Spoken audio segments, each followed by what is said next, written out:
नमस्कार दोस्तों, स्वागत है आपका सीपी स्मार्ट क्लासेस में। दोस्तों, आज के इस वीडियो में हम एलटी ग्रेड शिक्षक भर्ती 2024 की बात करेंगे। जब से ये भर्ती आने की न्यूज़ आई है तब से ये भी एक न्यूज़ साथ में चल रही थी कि एलटी ग्रेड 2018 के जो बचे हुए रिक्त पद हैं वो इस भर्ती में जोड़े जाएंगे। और ये बार बार जो है इसका आश्वासन भी छात्रों को मिलता रहा है, लेकिन सच्चाई क्या है, ये पद जुड़ेंगे या नहीं जुड़ेंगे, इस पर इस वीडियो में हम चर्चा करेंगे। और दूसरी चीज़ ये है कि कितने पद रिक्त थे 2018 में। 2018 में भर्ती आई थी और उसमें बहुत सारे पद खाली रह गए थे। 2024 में ऐसा नहीं होना चाहिए कि एक तो भर्ती आई है किसी तरह से और ऊपर से पद भी खाली रह जाए। इन सब के बारे में बात करेंगे। दोस्तों, एलटी ग्रेड शिक्षक की नई भर्ती में शामिल नहीं होंगे पुराने रिक्त पद। तो भूल जाइए इस चीज़ को कि पुराने रिक्त पद जो थे वो शामिल नहीं किए जाएंगे। 7,258 पदों का अध्याचन आयोग को ऑलरेडी मिल चुका है और जो पुरानी भर्ती है उसकी तृतीय अवशेष श्रेष्ठता सूची का इंतजार छात्र कर रहे हैं। उत्तर प्रदेश लोक सेवा आयोग इसको जारी भी करना चाहता है, लेकिन जो है 2 साल से छात्र इसका इंतजार कर रहे हैं। उत्तर प्रदेश लोक सेवा आयोग ने अभी इसको जारी नहीं किया है। यूपीएससी ने मार्च 2018 में 10,768 पदों पे भर्ती निकाली थी। चयन प्रक्रिया पूरी हुई, बड़ी संख्या में पद खाली रह गए।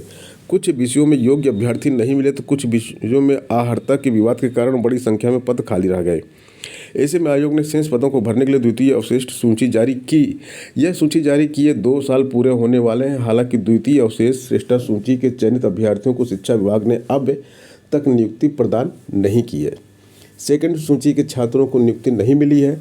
लोग तृतीय सूची का इंतजार कर रहे हैं, जो कि उत्तर प्रदेश लोक सेवा आयोग को जारी करनी है। वहीं बड़ी संख्या में अभ्यर्थी तीसरी श्रेष्ठता सूची का इंतजार कर रहे हैं, क्योंकि कई विषयों में एलटी ग्रेड शिक्षक के पद अब भी खाली पड़े हैं। सामाजिक विज्ञान विषय में 185 पद थे, जिसमें से 68 पद अभी भी खाली है। सामाजिक विज्ञान जैसे विषय में सोच लीजिए, यहाँ भी 68 पद अभी खाली पड़े हुए हैं। कला विषय में 197 में से 147 पद रिक्त हैं। अब ये आप देख लीजिए, 197 में से 147 पद रिक्त हैं। तो मतलब क्या हुआ था पिछली बार की भर्ती में, 197 पद में से 147 रिक्त पड़े हैं। आगे बात करते हैं। हिंदी विषय में 255, अंग्रेजी में 39 और जीव विज्ञान में 19 पद रिक्त पड़े हैं। अभ्यर्थियों के इन रिक्त पदों पर भर्ती के लिए तीसरी अवशेष श्रेष्ठता सूची का इंतजार है, जिसके लिए आयोग में कई बार धरना प्रदर्शन भी किया जा चुका है और ज्ञापन भी दिया गया है। भर्ती शुरू हुए 6 साल बीत चुके हैं और चयन प्रक्रिया अब तक पूरी नहीं हुई है।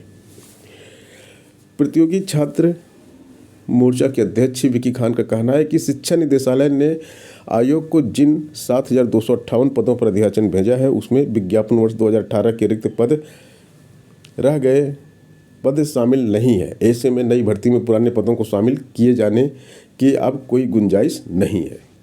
अगर आयोग तृतीय सूची अवशेष सूची जारी कर दे तो पुरानी भर्ती में चयनित अभ्यर्थी नई भर्ती में दावेदारी नहीं करेंगे। इससे नई भर्ती में कंपटीशन कम हो जाएगा और चयन के अवसर भी बढ़ेंगे। लेकिन एक चीज़ आपको ध्यान रखनी है छात्रों, आपको जो है ये चीज़ पे बहुत ध्यान रखना है। ये पद रिक्त क्यों गए? पद रिक्त नहीं जाने चाहिए। 2024 में तैयारी ऐसी कीजिए कि आपके विषय का कोई पद रिक्त ना जाए। CP smart classes LT grade के कई विषयों की ऑनलाइन कोचिंग लेके आ रहा है, जिसमें जीव विज्ञान है, इंग्लिश है, मैथ है, म्यूजिक तो है ही अपना।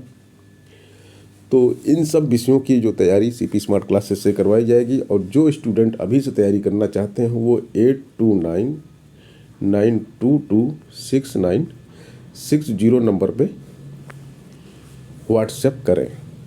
मिलते हैं नेक्स्ट वीडियो में। धन्यवाद।